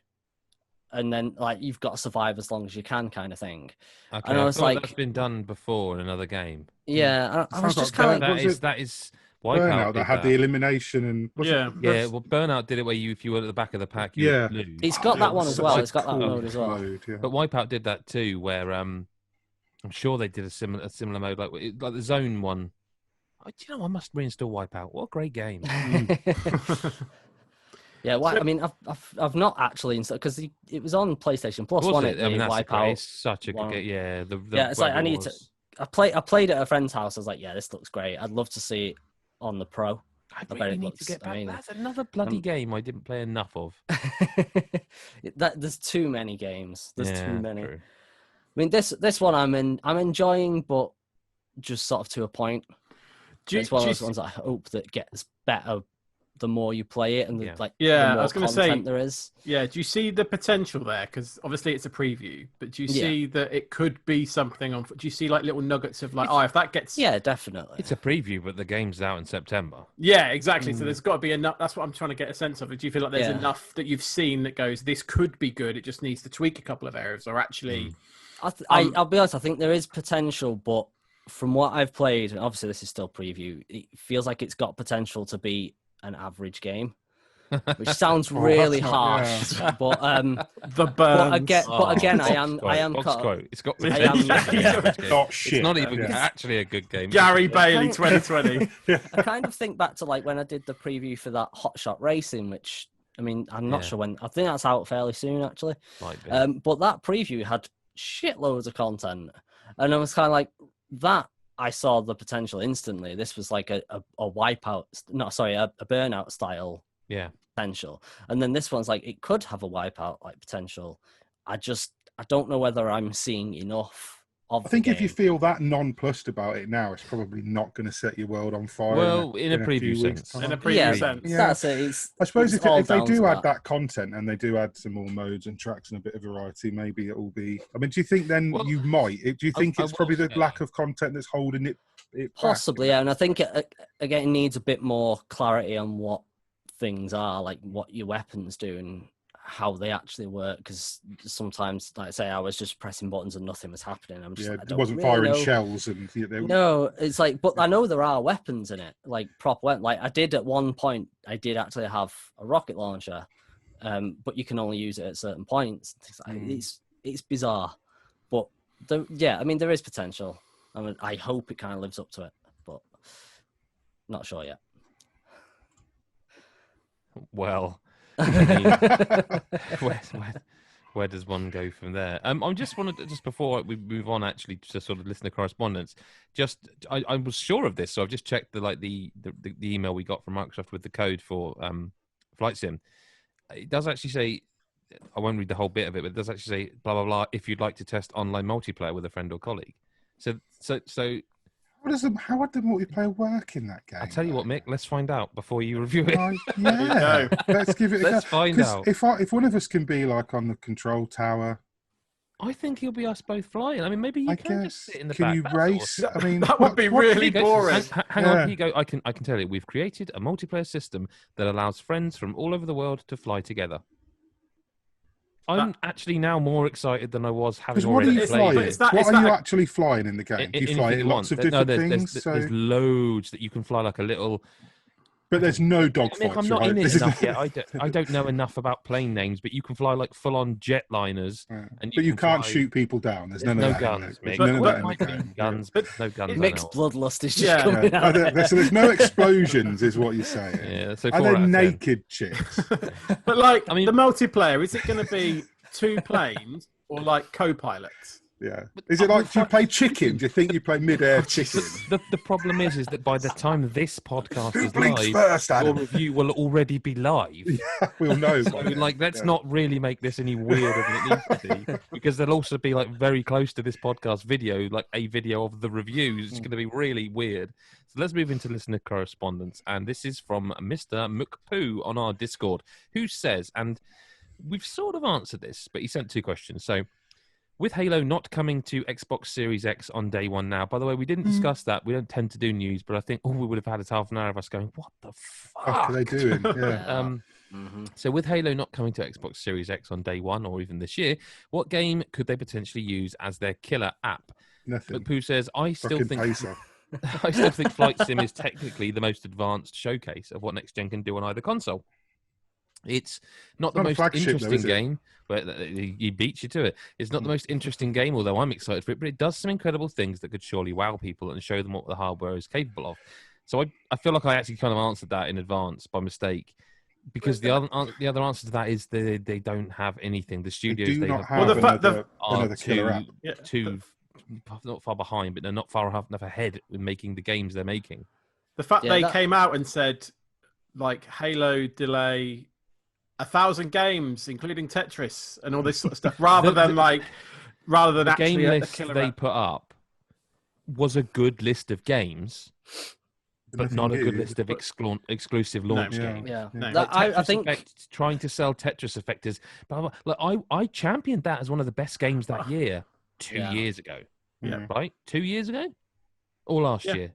I think it was 2 years. I think it was 2 years. No. We're not anti-Xbox. We need to, but massively. It's really... the 2 games I've played this week, one of which I've talked about, the other one is also an Xbox console exclusive, which I'll talk about next week.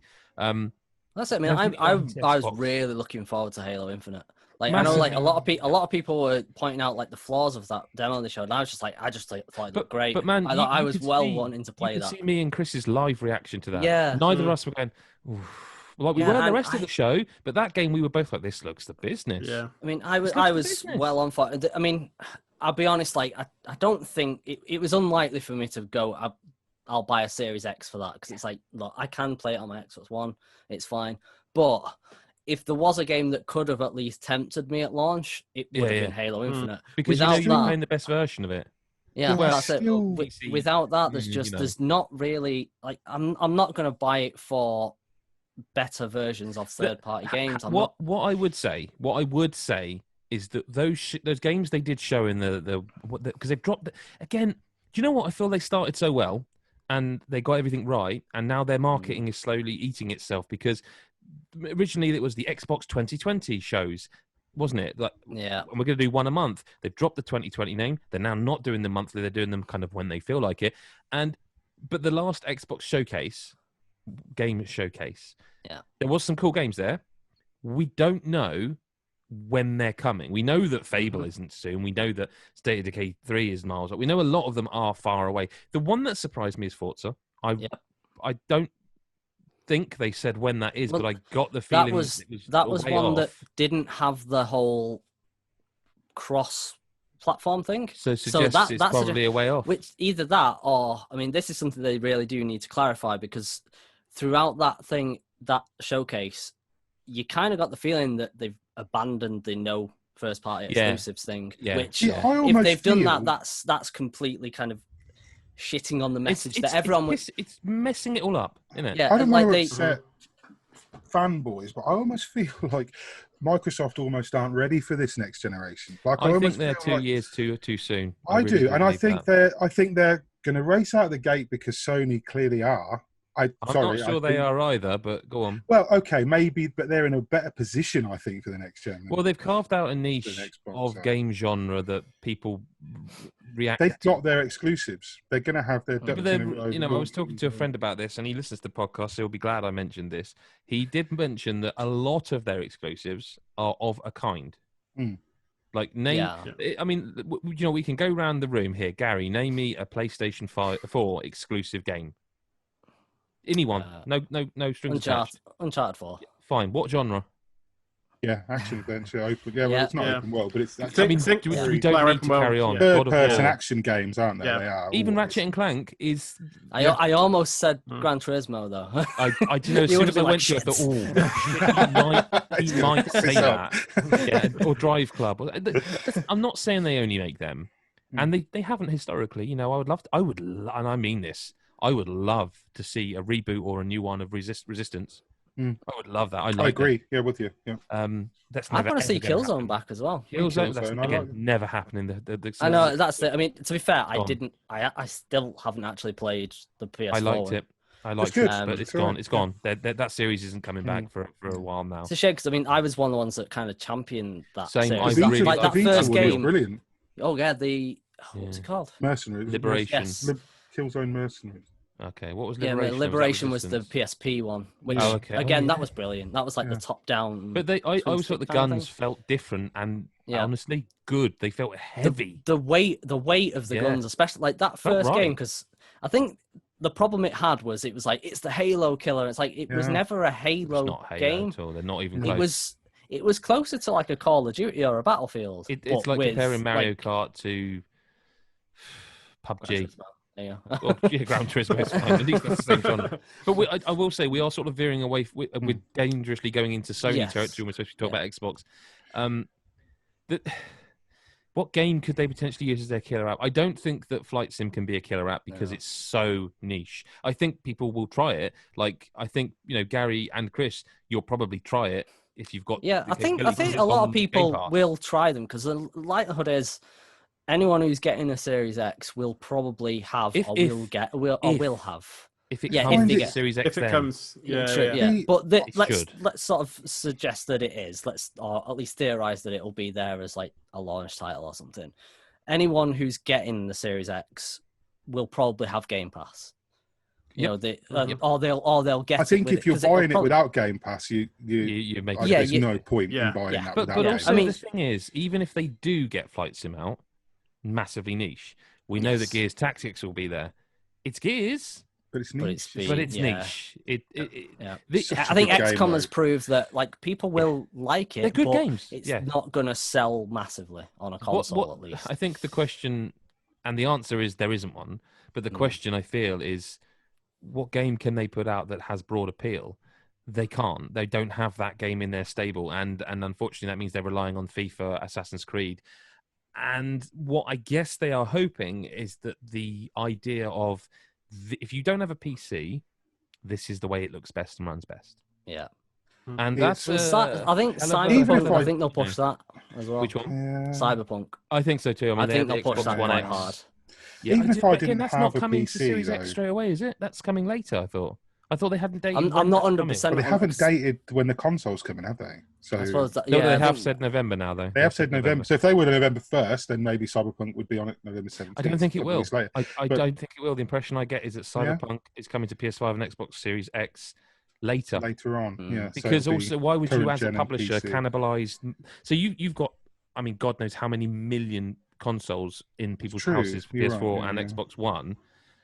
Could it and not come PC. to all at the same time, though? Could it not I come just to still all feel like you're simultaneously? cannibalizing the potential of people buying a second copy. I know you can upgrade it, but people might want to. People are still collectors. I just feel like it's an interesting situation because of that. But while we're on the subject, the other question is also Game Pass and Xbox related. This is also from McPoo. With Halo being delayed, that probably means a lot of loss of income from people that would wait to buy an Xbox Series X later down the line when there are more exclusive games. Could a mega cheap Series S, because it is called the Series S, we know that, or a Game Pass bundle be a way to recoup some of that lost income? Times are tough at the moment and not everyone can afford an expensive console. A low entry price and ongoing subscription could be a very attractive way into next-gen gaming for some people. You know what I think? I think if you're a fan, if you're buying this next generation Xbox console, regardless of what games are coming out, you're buying it anyway. Because I think if you're going for, say they came out the same price, say the PS5 came out the same price as the Series X, say you don't have a PC, and you're not a fanboy of either particular one, I still would be shocked if you were going to not go for the PS5, because it does have those exclusives. But then, unless you've got a mega that's TV, what I'm worried about. Unless you've got a mega TV. Oh yeah, you're not going to see the 120. You know what I mean? I am looking at a monitor that can do 240 hertz, right? I have got a PC that can run games up over 120 hertz. I'm not going to say, yeah, you can't see it.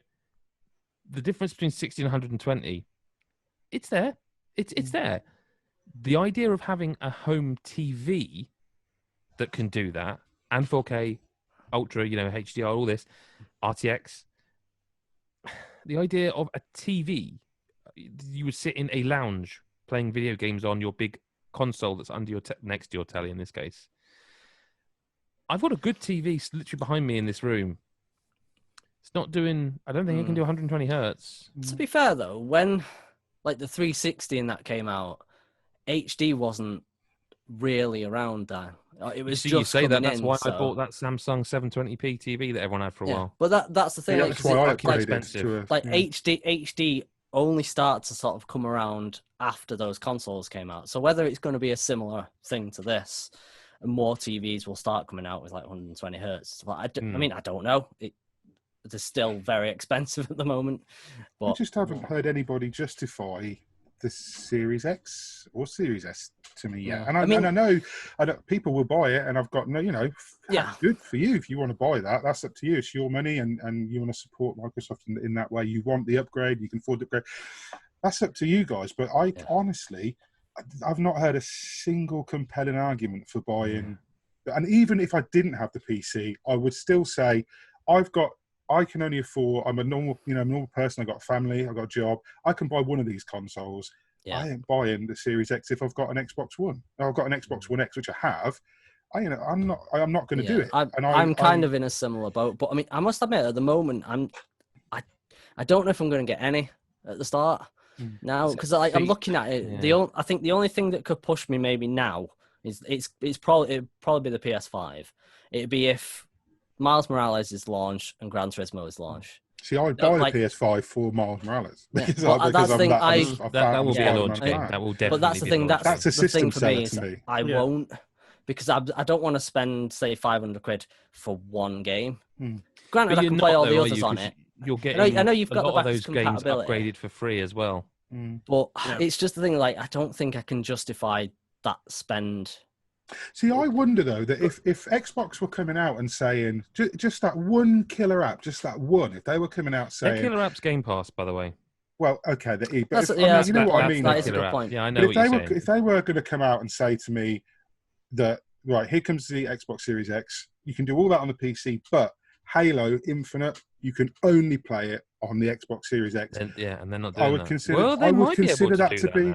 Yeah, see, I would consider that to be a system seller. I would consider. If they get enough early adoption, early adoption, they can renege on that and say, actually, we've changed our mind to really make this game as good as we want it to be, and you as the fans want it to be. We're going to have to make it Xbox Series X exclusive.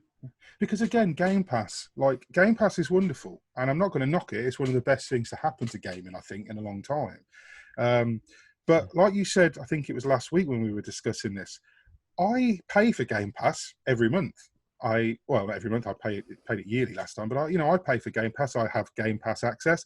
I play Game Pass not at all really, and that's because unique situation though. You're covering games. Okay, I play a lot of games, and so we are not in that situation. So I do sound a little bit like.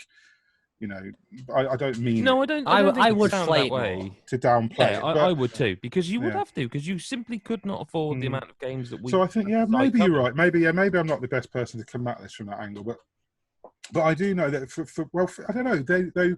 There are other people in that situation that aren't necessarily. Yeah, I mean, there are people that will buy like new releases every month or whatever, and they'll be like, "I'm not touching Game Pass." Yeah, if you're going to jump on a game every month, like I used to do before I was doing the games, right? There would be one game that month that would be my game. Yeah. And if that game was coming to Game Pass every month, I'd be super excited. But if it wasn't and I was buying it, I wouldn't be on Game Pass. So even though it is the killer app and it is great. We can link this in, right? Because we've got another question that again links. This seems to be on people's minds. But G-Town Steve, we'll go to you for this one. Chris Hyde, do you think Sony will ever be able or willing to make a PlayStation?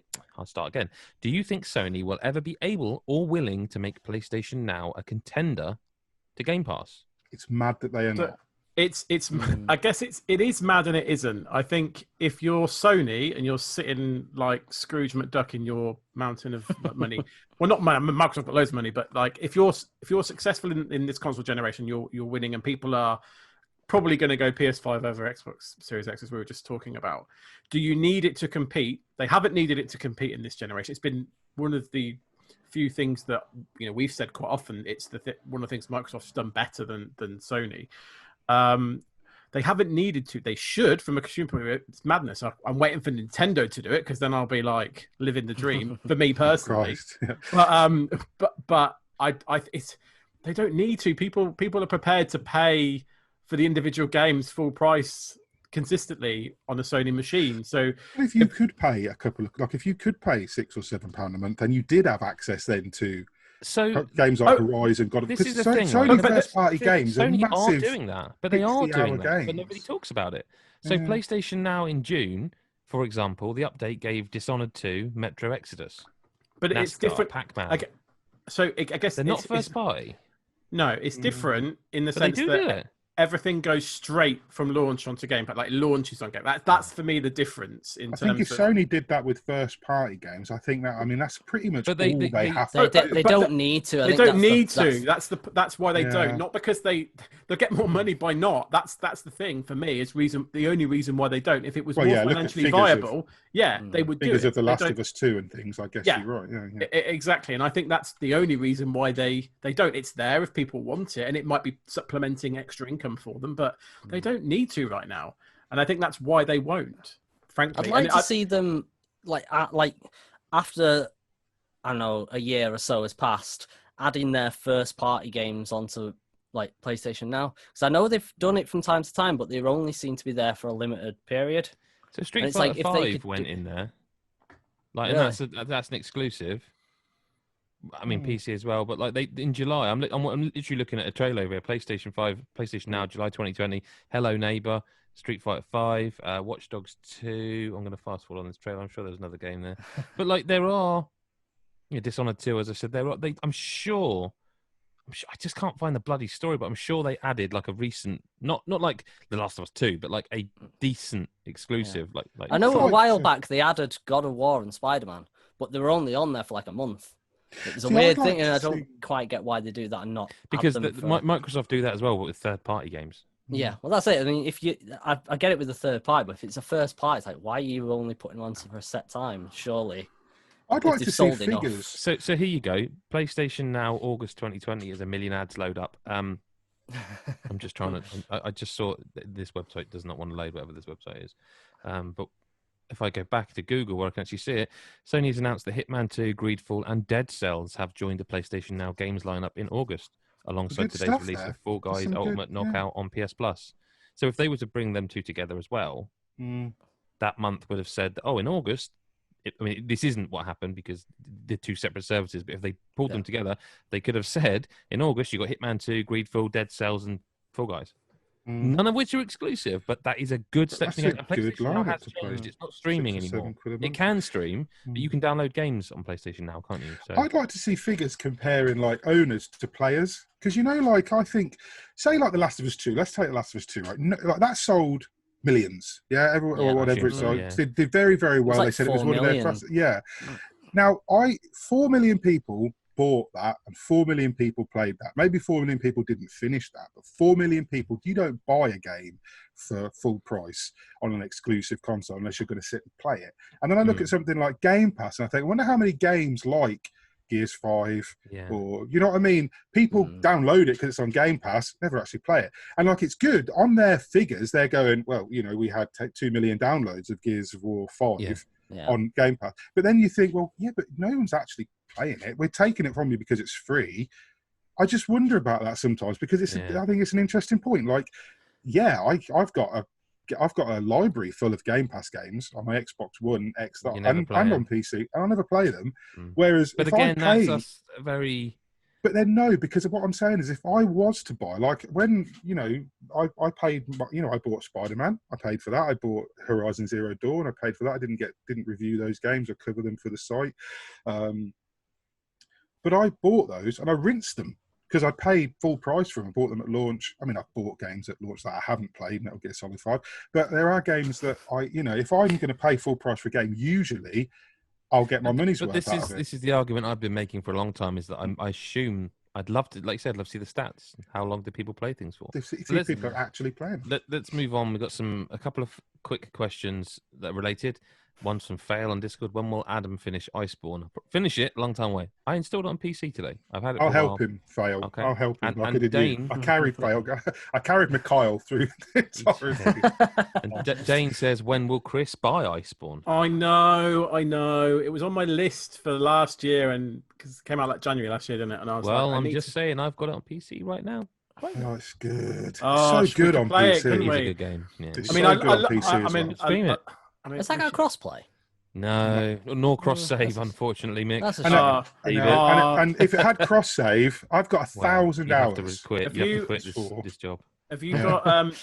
Is there like a barrier to entry for it? Like, do you have to be a certain level or anything? You can just go straight in from a new game. You can't go straight into the Iceborne content. Oh, sorry, Iceborne. No. You need to. You've got to finish the story.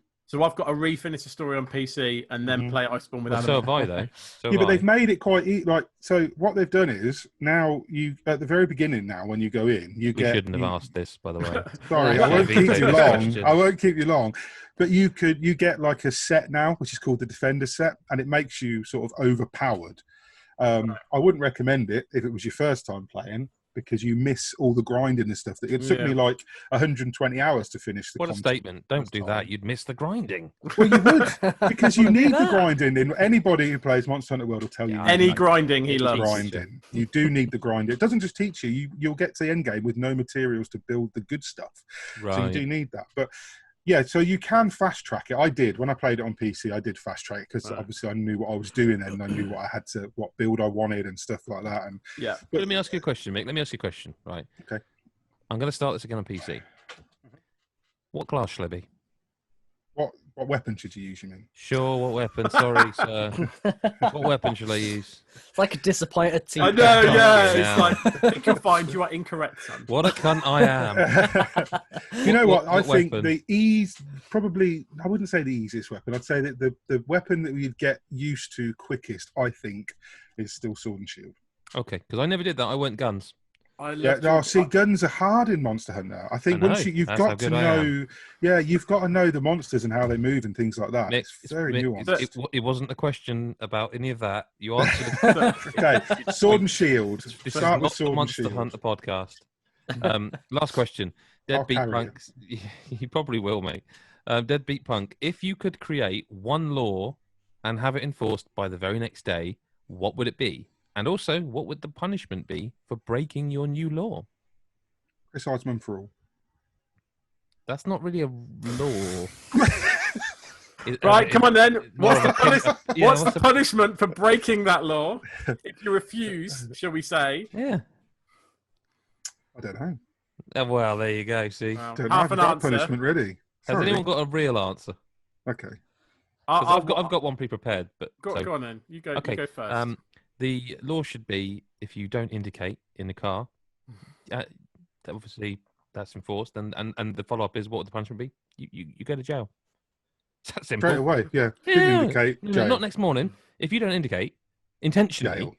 If you just think, fuck it. I'm not saying, sometimes car indicators go off and you I better click it back on. But if you purposefully, willfully, maliciously don't indicate, you go to prison. My dad refused to indicate. He used to say, I know where I'm going. He actually used to say that. Wow. You would say, Dad, what indicate? I know where I'm going. I've used my C word count for the 1 week, but wow. Yeah. Careful, because he passed away, so speak ill of the dead, but he was a bit of a cunt. That's 2 for you. 2-1. Well played, Mick. My granddad was really sarcastic about it. He used to hate it as well, people not using indicators. He used to just kind of drive up to the side of them and kind of roll the window down and go, he used to roll it down and go, I think your indicator's broken. So get that seen to and then drive off. It was just that's why legends. I like that.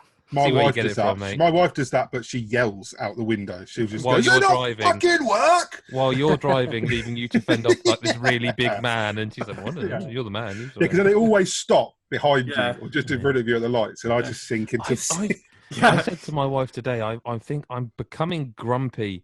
Stuff like that winds me up. It's always wound me up. I've always found not indicating particularly egregious because it's like, you fuck. You know what I mean? Just flick it down. It's right there. I feel like it winds me up more now, where I'll be driving, and normally I'll be like, and now I'm like, the rest of the journey is me ranting about that person.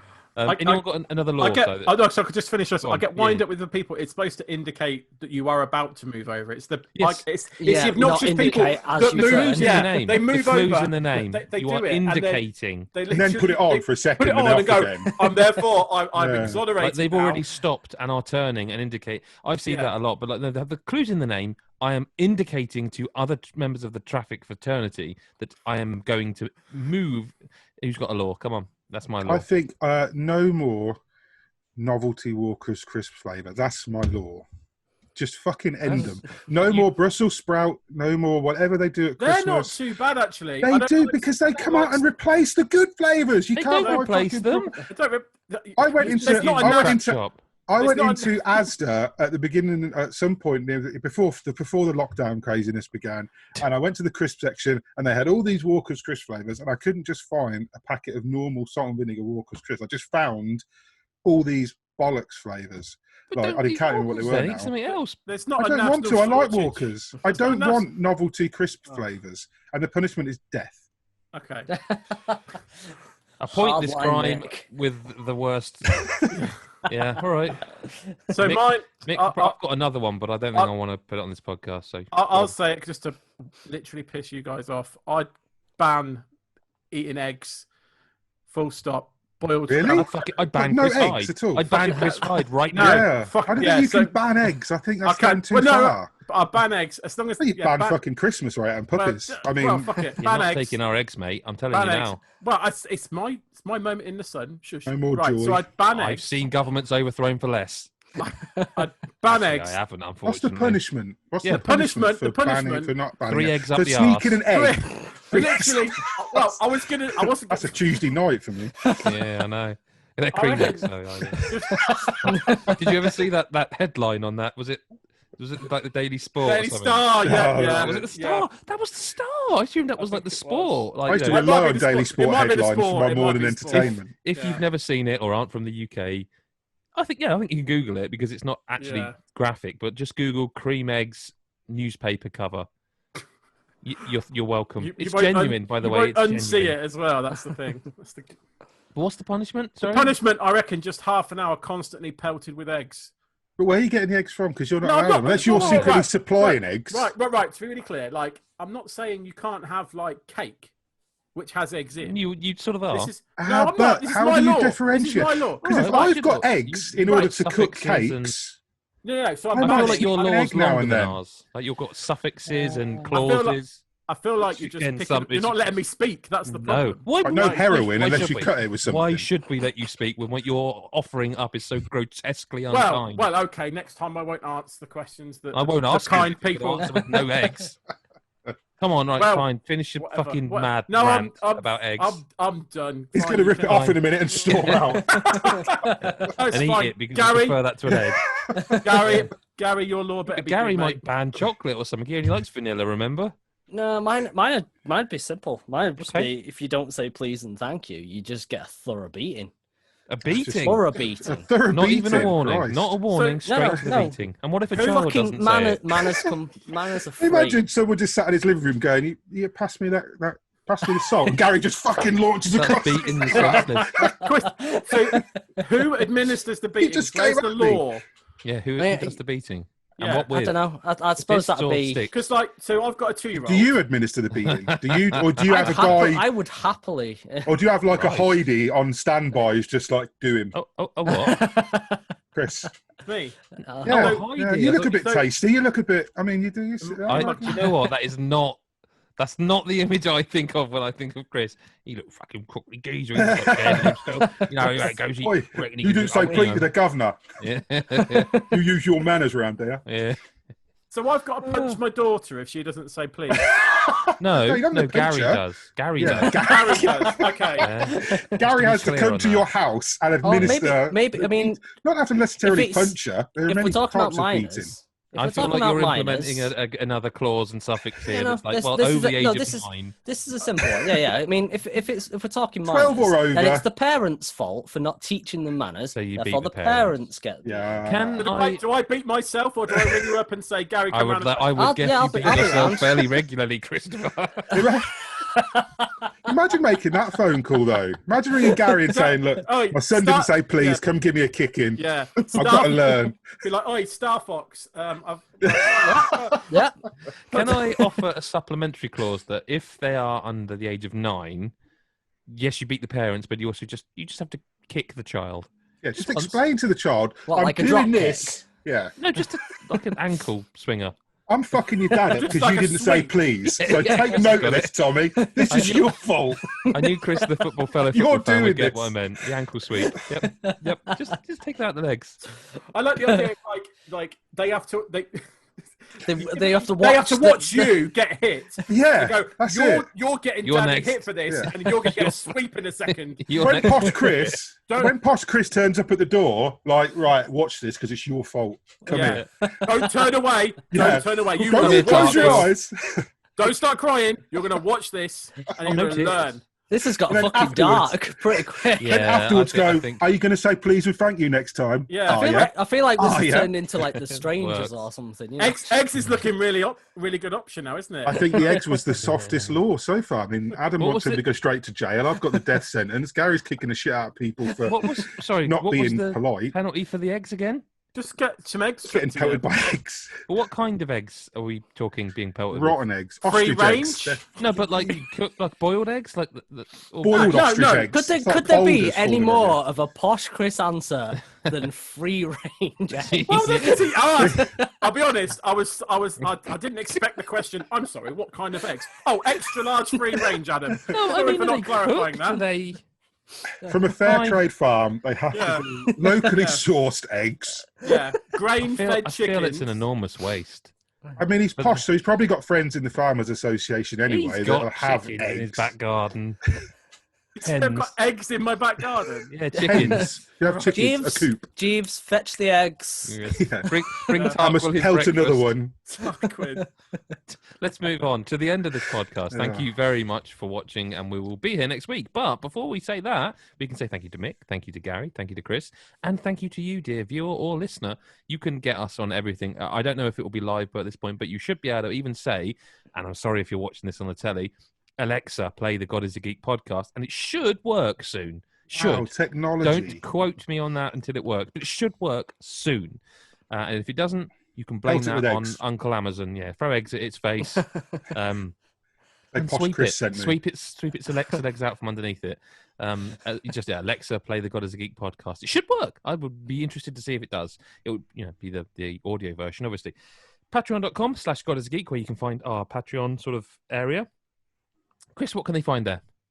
They can find early access to the podcast. They can find code drops, some unique content, and probably other stuff which I've forgotten because you put me on the spot, but I think that's a pretty good summary. It's a great summary, and I didn't put you on the spot just so I could belch off camera. Thank you very much for watching this week or listening, or however you listen to us. We really appreciate it. We do. If you don't subscribe on YouTube, have a look. The podcast goes up there every week. There's footage of the games we're talking about, which these chaps are going to have to all send me because I've played none of them. So that's going to be fun to download. But, there's that. We have loads of stuff up there. Please have a look. And again, we've got a private Discord that you can get via Patreon. We've got so much of us out there right now. I'm surprised someone hasn't sort of deep faked our voices into some sort of, I don't know, what do people deep fake these days? You accidentally find us, is what you say. You'd have to work hard to not find us. You're being willfully ignorant if you're not listening to this, is what I'm saying. Fuck you. And I didn't say that, but on that note, this is any note to say. Mick in our PR department. Yeah, Mick's the head of HR. Thank you very much for listening to this week's podcast, however you've done it, and we'll catch you next week, or whenever you choose to listen. Bye-bye for now.